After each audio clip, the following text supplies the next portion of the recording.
tá? E aí tem fatores que alteram o metabolismo. Por exemplo, metabolismo de homem e de mulher é igual? Com o passar da idade, seu metabolismo fica da mesma forma? Composição genética, peso? Será que uma pessoa que tem 50 quilos metaboliza do mesmo jeito que uma outra que pesa 100 quilos?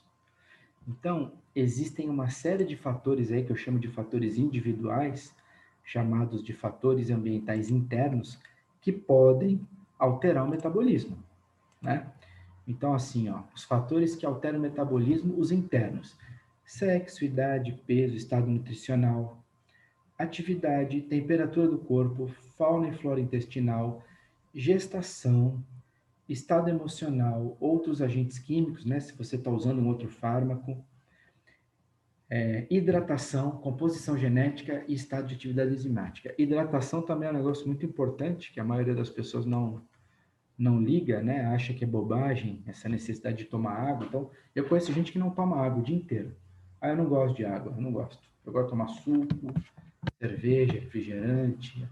Água eu não gosto, eu não tomo. Então, assim, suas enzimas, qualquer enzima do seu corpo, para ela funcionar bem, ela precisa de água. Tem estudos que dizem que antes de tomar café da manhã, logo ao acordar, você deveria tomar um copo de água, de 200 ml pelo menos. Assim, meia hora antes do café. Esse copo de água meia hora antes do café, essa água já é suficiente para acelerar o funcionamento das tuas enzimas. Que você dormiu, você ficou de noite, em estado de repouso, né? A velocidade das reações diminui. Então, que o ideal seria você já tomar um copo d'água logo em jejum. Água sem gelo mesmo, né? Só para começar a ativar teu metabolismo. Só que muitas pessoas não dão importância para a água. Tem gente que toma água por obrigação, tem gente que não toma água. Então, além de falar dos rins, né? Da necessidade de você se manter bem hidratado por conta do bom funcionamento dos teus rins. Tá? Então, é essencial aí a hidratação. Além desses fatores internos, né, que eu costumo chamar de fatores individuais, existem os fatores de administração do fármaco. Então, isso tudo pode afetar o metabolismo. Ó. A via de administração, né, qual foi a forma que ele está sendo administrado, o local da administração, a velocidade da administração, a quantidade, né, o volume administrado, o tipo de veículo, se ele é oleoso, se ele é aquoso. Então, por exemplo, você pode aplicar uma substância que é oleosa na veia? É possível fazer uma coisa dessas? Não. Um veículo oleoso, você só pode aplicar intramuscular na nádega. Né? Pessoal que trabalha em drogaria vai saber melhor que eu. Tem certos medicamentos injetáveis, vitaminas, anticoncepcionais, o tal do Noripurum, a benzetacil, só intramuscular, de tão oleosos que eles são, agulha com calibre grosso. Né? Você não pode botar na veia um negócio desse. Número de doses, a duração do tratamento, frequência que a medicação é utilizada e o estado físico-químico do fármaco. E os menos importantes, né, aqueles que a gente menos leva em conta, são os fatores ambientais externos. Né? Temperatura, umidade, pressão, composição atmosférica, luz, radiações, som, estação do ano. Então, assim, se a gente fosse falar dos três em comparação, certamente os fatores ambientais internos e os fatores de administração do fármaco são muito mais importantes do que os fatores ambientais externos. Eu, falando comigo particularmente, eu não vejo diferença nenhuma em tomar um medicamento no verão, na primavera, no outono, tá? O que talvez mude nessas estações é o teu estado de hidratação, né? No inverno a gente tende a tomar menos água do que no verão, então esse estado de hidratação pode afetar, é claro. A gente estava falando dos problemas, né, do álcool e drogas para o fígado, mas temos que pensar nos rins também, né, em conjunto. Por quê? Metaboliza no fígado e é eliminado por onde? Esses fármacos são eliminados principalmente em que via? Pela urina. Pela urina. Ah, mas eu também já li na bula que pode ser um pouco pelas fezes. Até pode, mas é muito pouco.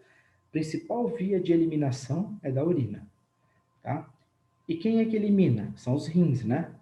Então, além do problema do fígado, esse consumo exagerado de álcool e drogas, vai prejudicar também os teus rins, certamente, né? Uma coisa vai acarretar problema na outra. Por isso que tem muita gente que acaba morrendo de falência múltipla de órgãos, porque você vai parando tudo. Ó, vocês já devem saber, né, o que eu vou falar. Rim, acho que depois do coração vem os rins, né? Se os teus rins pararem, vocês sabem qual é a única saída, né? Hemodiálise. Então, outra coisa a fazer. Se os teus rins pararem e você não fizer a hemodiálise, você vai inchar, inchar, inchar, você vai morrer em poucos dias, né? Depois do coração vem os rins. E as pessoas também dão importância. Então, o que é importante para você cuidar bem do seu rim? Né? Já pegando o gancho de não usar droga, álcool, o que você precisa fazer para manter teu rim trabalhando de maneira satisfatória, da maneira adequada? Beber bastante água, né? Muita, muita, mais do que você gostaria de beber. E controlar o que mais? Os níveis de sal? O sal. O sal é o principal vilão da nossa dieta, né? Principalmente vocês mais jovens que trabalham, né, fazem estágio durante o dia, vão direto para a faculdade à noite. Almoço é porcaria. Salgadinho, sanduíche com presunto, com salame, embutidos. Aí à noite na faculdade, coisa da cantina. Quando não vão até o Subway, né? Fernanda, Gabriel, pegar sanduíche lá no Subway. Ou seja, só porcaria. Só coisa embutida, cheia de sal, cheia de conservante. Não tem nada pior. Eu não estou falando que eu não como isso não, tá? Óbvio que eu como. Mas assim, infelizmente, a alimentação de quem fica o dia inteiro fora de casa geralmente é ruim. Dificilmente você vê uma pessoa que trabalha o dia inteiro, vai para a faculdade à noite, que come, só toma café em casa, né? Almoça, toma lanche à noite, tudo na rua, até chegar em casa às 11 horas da noite, meia-noite. É muito ruim, né? E o principal é o sal. A gente acha que é só o sal, né? Mas o açúcar também é péssimo, né? Farinha em excesso também é ruim. Então, é que a gente está falando dos rins. Então, deixa eu voltar para os rins. O sal é terrível para os rins. E você necessita deles, né? Ah, tudo bem, mas se um rim parar, se um rim ficar ruim, eu ainda tenho outro. Só que, geralmente, quando um rim fica ruim, a pessoa logo acaba tendo problema no outro rim também, até porque vai acabar sobrecarregando, né? Então, que nem... Vocês devem, talvez, até conheçam alguém, pessoa que acaba fazendo transplante de rim, doa um rim para o filho, para a filha, né? Eu conheço gente que já fez isso. E eu tenho um colega que era professor do Santo até, que ele já está com 70 e poucos anos, e aí um dia eu estava conversando com ele no telefone, falando, eu tô mal, tô com febre, tô com dor no corpo. Eu falei, pô, mas tu não vai tomar um analgésico anti-inflamatório? Ele falou, puta, eu evito ao máximo. Como ele não tem um rim, que ele já doou para o filho, acho que há mais de 30 anos, ele praticamente não toma medicamento. Ele só toma medicamento quando realmente não tem jeito. Porque ele fala, eu não posso sobrecarregar meu rim, eu só tenho um. Ele já é obeso, né? Já é diabético e pertence colesterol alto, ou seja, já não tem uma alimentação controlada. Se ele não tomar muito cuidado, o único que ele tem acaba perdendo, acaba parando, né? Então, assim, se vocês não fazem isso desde cedo, comecem a fazer bastante água e de preferência pouco sal, né?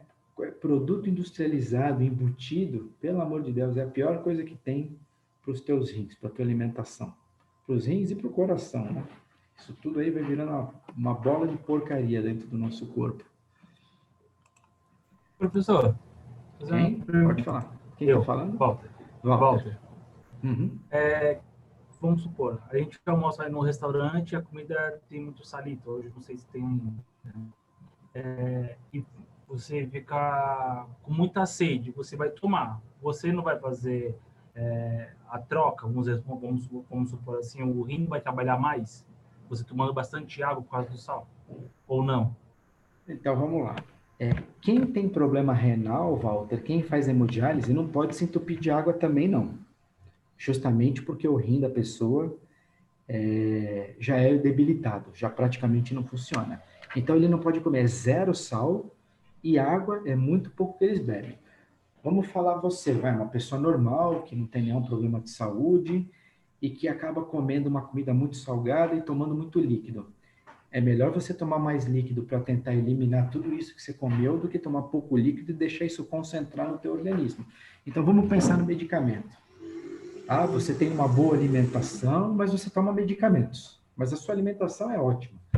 Verdura, legumes, frutas, né? E pouca carne, pouca gordura.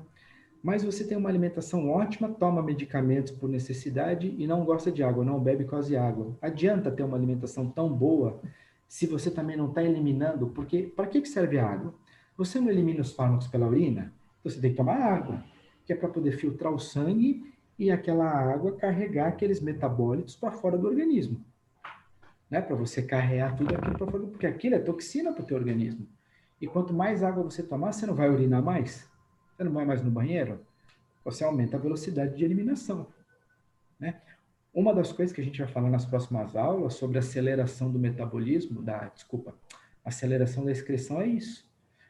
O consumo excessivo de líquido também pode acarretar em aceleração da eliminação de um fármaco, diminuindo assim o tempo dele de ação no organismo.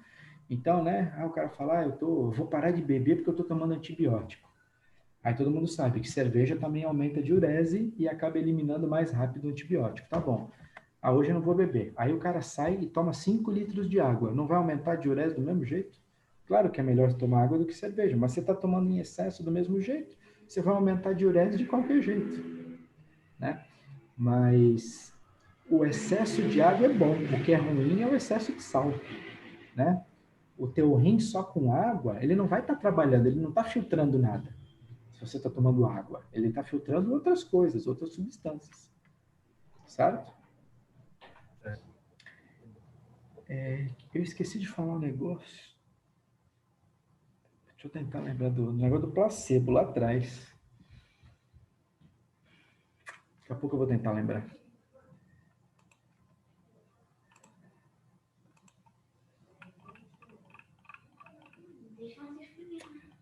Então, o local do metabolismo a gente já tinha conversado, né? No fígado. E quem é que faz essa função lá no fígado? É um conjunto de enzimas, né? Enzimas microssômicas do sistema P450. Já ouviram falar na aula do Walter do ano passado, né? Acredito que sim. Tá? Sim. E além do fígado, tem lá intestino, cérebro, rins e pulmões. Né? Também ocorre metabolismo dos fármacos, porém em menor proporção. Tanto que quando a gente fala, onde é que o fármaco é metabolizado? No rim, no fígado. Todo mundo fala direto, fígado. Por quê? A quantidade metabolizada em outros locais é muito pequena. Né? Por isso que praticamente a gente não considera. Né? A gente acaba desconsiderando os outros locais. Aqui é onde a gente vai começar a falar das reações. Então agora vai começar a entrar a parte química. Agora não, né? Não vai ser hoje, acho que só na sexta. Fases do metabolismo. O metabolismo é dividido em duas fases, né? Fase 1 e fase 2. Os fármacos, todo fármaco é estranho ao organismo, né? Essa frase do livro é meio esquisita. Os fármacos estranhos ao organismo são geralmente transformados em metabólitos de polaridade crescente. Aqui faltou uma letra D. Em metabólitos de polaridade crescente. Apareceu aqui uma palavra que eu não sei se vocês conhecem, que não sei se vocês já tinham ouvido falar. Metabólitos. Já tiveram isso em outra disciplina? Acho que a gente já viu esse termo em fitoquímica, fitoterapia, É verdade, em fitoquímica também já falamos em metabólitos secundários, tá certo. Metabólito, aqui lá na planta é um pouco diferente, tá? No nosso organismo, o que é chamado de metabólito?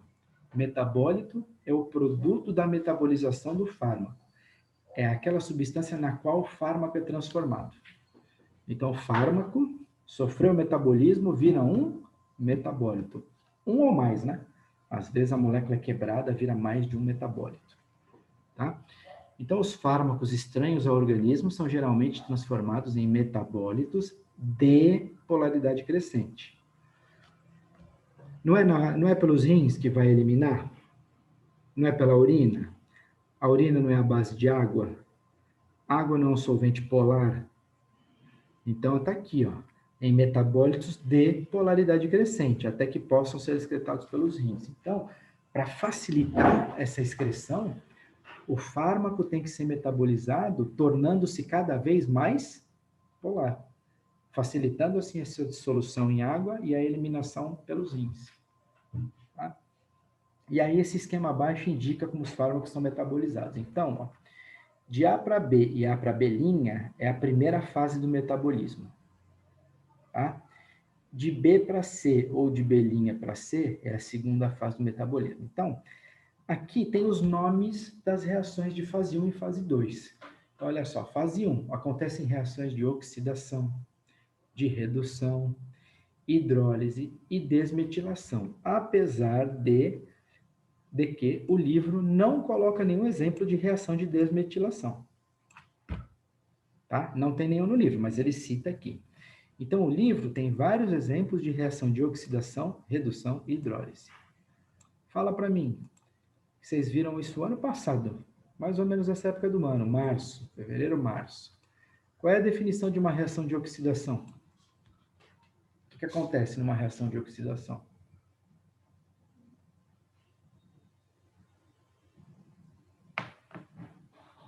Perde 2 hidrogênios, professor. Só isso ou mais alguma coisa? Que mais além dos hidrogênios?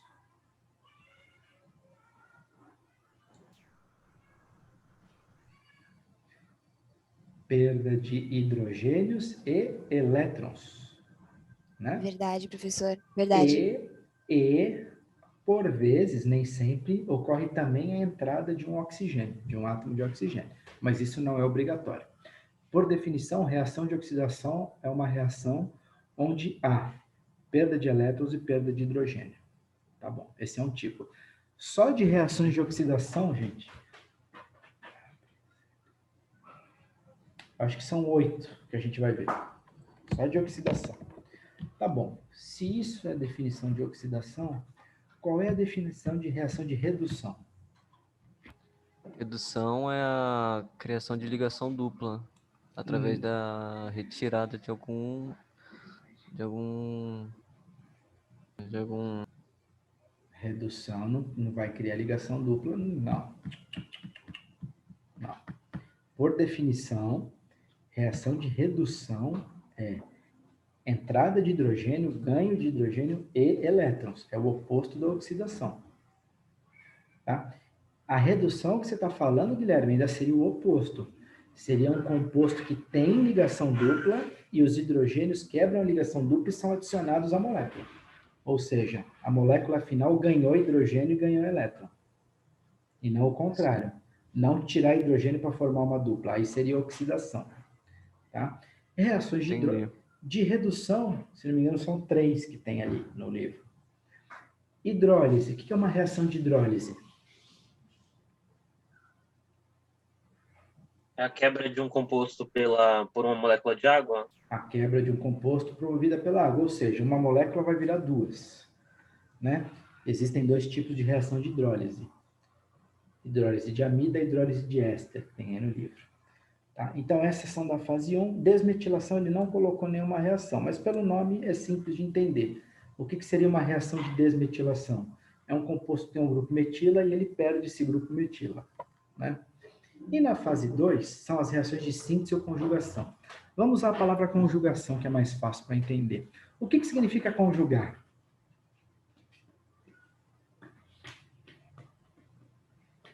Conjugar seria unir? Unir, juntar, exatamente. Então, olha só, fase 2, síntese ou conjugação. O que é essa conjugação? Na fase 2, após o fármaco passar pela fase 1, na fase 2, esse fármaco ele se liga a uma outra substância que existe dentro do nosso organismo que facilita o carregamento desse fármaco para fora do organismo. Obviamente, se a gente está falando em eliminação renal, essa substância que existe no organismo que vai se unir ao fármaco, ela tem que ser polar, né? Para facilitar o carregamento dessa molécula para fora do organismo. certo? Aqui em cima a gente já tinha falado, já aqui em cima a gente tinha terminado. Então, aqui embaixo tem os nomes, ó. Na fase 1, os fármacos apolares são, em geral, não é sempre, são, em geral, inativados. Então, ele era ativo, se tornou inativo. Ou, a gente já vai voltar para o diagrama ali em cima, ou, em alguns casos, ativados pela introdução de grupos polares, ou pela geração de grupos polares. Então, olha só, reações de oxidação. Hidroxilação, oxidação aldeídica, oxidação alcoólica, formação de óxidos, desaminação, desalquilação, desalogenação. Tem um monte de reações. Acho que eu falei 8, são 7. Reações de redução. Azo-redução. O que é azo-redução? O que significa azo mesmo?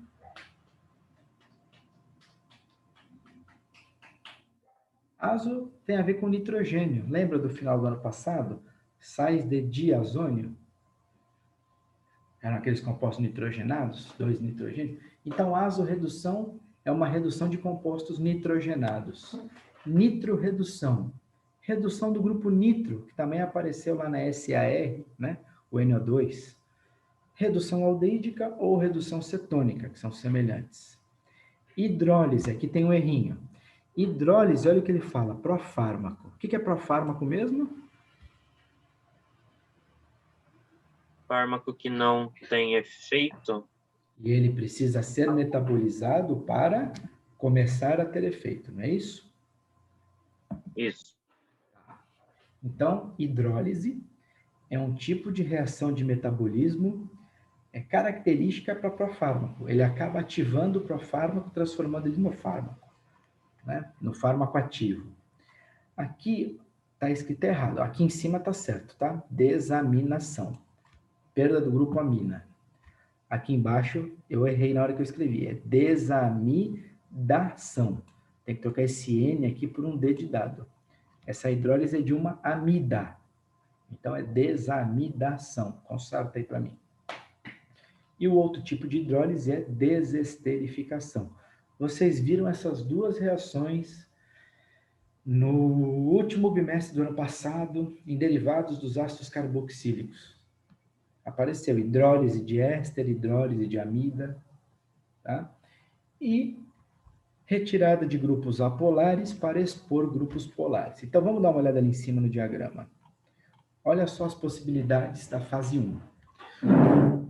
Se A é o fármaco. Se ele for aqui de A para B, não é exatamente a situação do profármaco? Ele é inativo e durante a primeira fase do metabolismo ele torna-se ativo. Não é isso que é o profármaco? Sim. Ou, o que acontece? De A para B', aqui embaixo. Esse fármaco já era ativo e aí durante o metabolismo ele se tornou inativo. Tá? Tudo bem.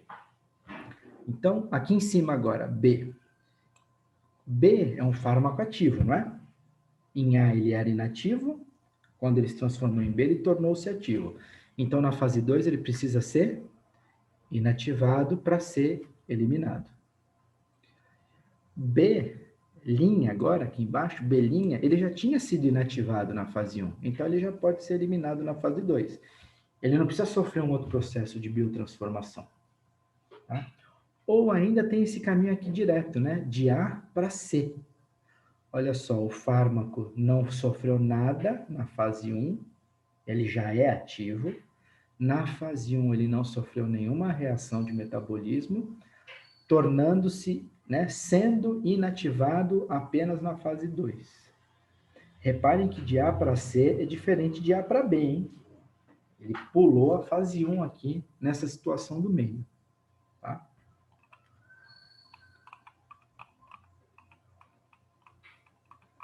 Na fase 2, os fármacos são inativados por processo de síntese ou conjugação, ou seja, o fármaco pode estar ativo, ele se liga numa outra molécula orgânica, acaba sendo inativado e é mais facilmente excretado, né, eliminado. Quais são esses processos de conjugação? Aí tem alguns: metilação, acilação, formação de tiocianato, conjugação com ácido glicurônico, conjugação com aminoácido, conjugação com sulfato. Só a gente vai ver todas essas reações que estão escritas aqui, a gente vai ver uma por uma a partir de sexta-feira. Obviamente que não vai acabar na sexta, é muita coisa, tá? Então, repetindo, função do metabolismo: polarizar o fármaco para que esse possa ser mais facilmente excretado. E aí tem gente que gosta de escrever assim na prova: ah, é deixar o fármaco mais polar para ele ser excretado. Ah, então, se ele não ficar mais polar, ele não pode ser excretado? Pode, é mais difícil, mas pode. Então, o polarizar o fármaco é para ele ser mais facilmente excretado, porque mesmo que o fármaco não sofresse metabolismo, ele poderia ser excretado de uma maneira mais difícil, mas ele poderia ser excretado. Então, essa palavra mais facilmente faz diferença na frase, tá? E aí, que é o que eu acabei de falar aqui, ó. A excreção pode ocorrer das seguintes formas, ó. Se for polar, ele pode ser excretado diretamente. Então, você percebeu que tem casos que ele não precisa ser metabolizado para ser excretado? Não é isso que está falando ali? Pelo fato dele já ser polar, ele pode ser eliminado diretamente. Não precisa ser metabolizado.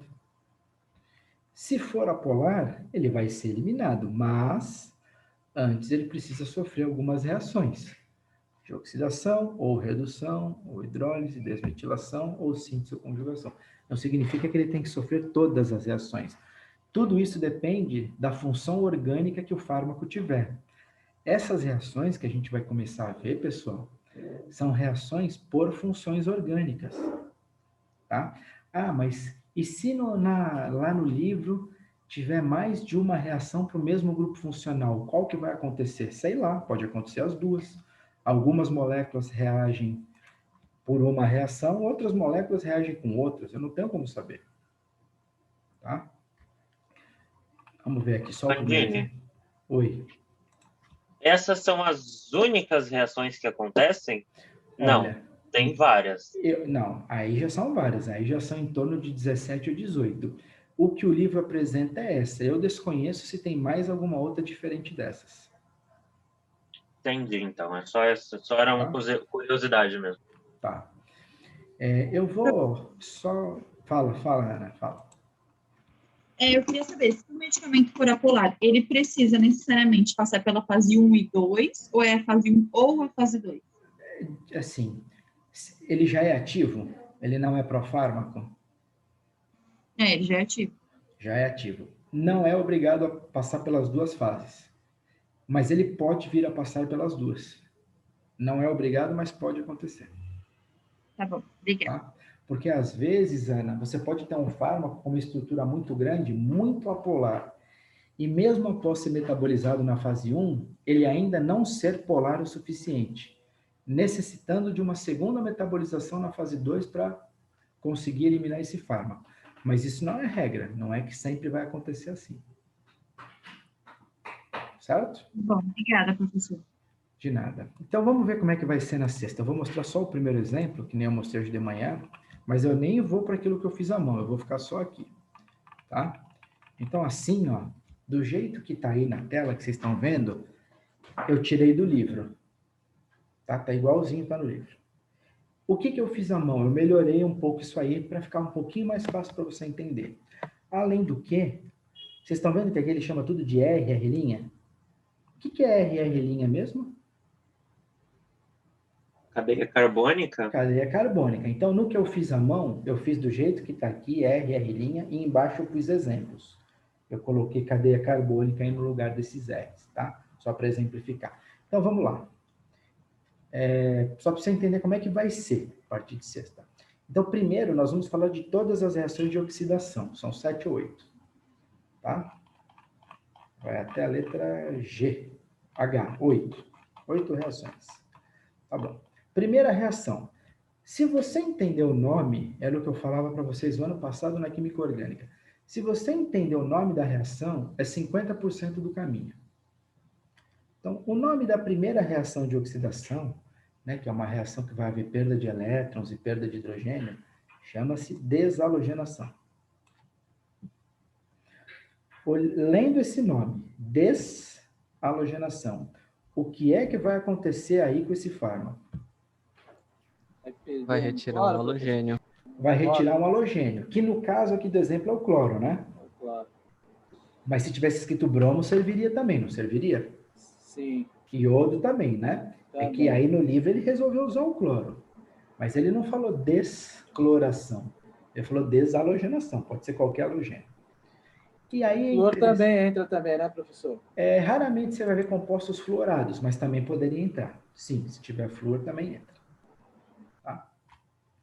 E olha que engraçado. Logo no primeiro exemplo, olha o que o livro fala. Gera um composto menos polar. Putz, mas nós não acabamos de falar que o metabolismo está lá para tornar o composto mais polar? E olha o que ele fala. Neste caso, gera um composto menos polar, o que é contrário às regras de proteção ao organismo. Porém, mesmo sendo menos polar, ele continua sendo polar. Ele diminuiu a polaridade, mas ele continua sendo polar. Aí vocês vão perguntar assim, então por que o organismo fez isso? Por que ele pegou um fármaco que era mais polar e transformou ele numa estrutura menos polar? A explicação que eu tenho, o livro não fala, para mim, a única explicação é a seguinte. Muito provavelmente, o fármaco trialogenado, ele pode ser mais polar, mas provavelmente ele é mais tóxico ao organismo do que o fármaco dihalogenado. Então, tudo bem, ele é menos polar, mas ele é menos tóxico. Então, você está protegendo o organismo, né? Ele continua sendo polar, pelo que o texto fala, é possível eliminá-lo, mas ele é menos polar, mas ele é menos tóxico. Então, você já tem algum ganho para o teu organismo, tá? Então, do jeito que o livro põe, tem muita gente que não gosta, que não entende da maneira como está escrito. Então, o que é isso aqui? RR'CH. É um carbono. Aí você põe, por exemplo, um hidrogênio para cima, o grupo R para a esquerda, o grupo R' para baixo. Aí para a direita você liga outro carbono. Nesse outro carbono, o que você tem que ligar? 3 cloros. Põe um em cima, um do lado, outro embaixo. Então, o que eu fiz à mão? Eu desenhei essas estruturas abertas, em vez de desenhar elas condensadas, que nem o livro faz. Tá? O que está faltando que eu fiz à mão que não tem aqui, porque eu não consegui fazer no Word? Em cima da seta, a gente não está falando de reação de oxidação. Então, para deixar bem claro que isso é uma reação de oxidação, vocês podem anotar. Em cima da seta da reação, nós sempre vamos colocar um oxigênio dentro de um colchete. Então, isso é a representação química de uma reação de oxidação. Tá? Aí eu não consegui fazer, mas no que eu fiz à mão eu fiz. Maravilha. Fala para mim, olhando o fármaco e olhando aqui o metabólito, o que aconteceu nessa reação de desalogenação? O que aconteceu? Perdeu um hidrogênio e criou uma ligação dupla. Só isso? Perdeu um hidrogênio e criou uma dupla só? Perdeu um cloro. E perdeu um cloro, né? Perdeu um hidrogênio de um carbono, perdeu o cloro do outro carbono, e pelo fato de ter perdido um átomo de cada carbono, formou uma dupla, não é isso? Sim. E aí, um monte de gente vai ter vontade de falar assim, então saiu HCl, né? Gente, não é reação química que nem química orgânica que a gente fazia na aula e no laboratório. Você acha que o teu fígado ia fazer uma reação de metabolismo e ele ia transformar um fármaco no metabólito e gerar como subproduto ácido clorídrico dentro do teu fígado? Obviamente que não. O que aconteceu com o hidrogênio e o que aconteceu com o cloro? Não sei. As enzimas vão lá e tiram. Alguém tirou o hidrogênio, alguém tirou o cloro, formou a dupla. Mas eu te garanto que não formou HCl lá dentro. Eu sei que saiu um átomo de cloro e um átomo de hidrogênio. Mas dizer que formou ácido clorídrico ali dentro, impossível. Então, esses subprodutos, né, que as enzimas acabam formando, ou esses átomos que as enzimas acabam removendo, eu não sei. O livro não fala, eu não tenho a menor ideia do que acontece com eles, para onde eles vão. Eles ficam ligados lá na enzima que veio e tirou. Tá? A gente não está falando de uma reação química em laboratório. A gente está falando em reações enzimáticas que acontecem dentro do nosso corpo. Certo? E aí, na próxima aula, vocês já podem até olhar o material que eu fiz à mão. Eu desenhei essa estrutura aberta e coloquei um exemplo embaixo. Coloquei cadeias carbônicas no lugar de R e de R'. Ah, podia ser qualquer cadeia? Podia ser qualquer cadeia. Tá? Eu fui inventando nos exercícios. Se vocês fossem fazer prova presencial, essas reações todas no livro, aí na apostila eu acho que eu gastei umas 3 páginas para botar todas elas. No livro, elas estão apertadas numa página só. E aí todo ano eu deixo vocês tirarem a xerox do livro dessa página e levar para a prova, que é para fazer por comparação. Como é que é a reação genérica? Aí você olha o fármaco que eu dei na prova, você faz igual com o fármaco. Isso que eu estou falando agora, quando eu terminar de explicar todas essas reações, você vai fazer um exercício assim. Tá? Você vai fazer um exercício desse tipo. E acho que nem vai valer nota nem nada, só para você treinar. Onde eu vou dar um fármaco, você olha ali naquela folha, vê quais são os grupos funcionais, quais são as reações que você pode fazer, igual da folha, e você faz com o fármaco. Então, a prova é assim que eu faço. Vocês levam a folha, sem nenhum exemplo, só com as reações genéricas, e aí vocês têm que fazer na prova, com o fármaco que eu dou, uma daquelas reações.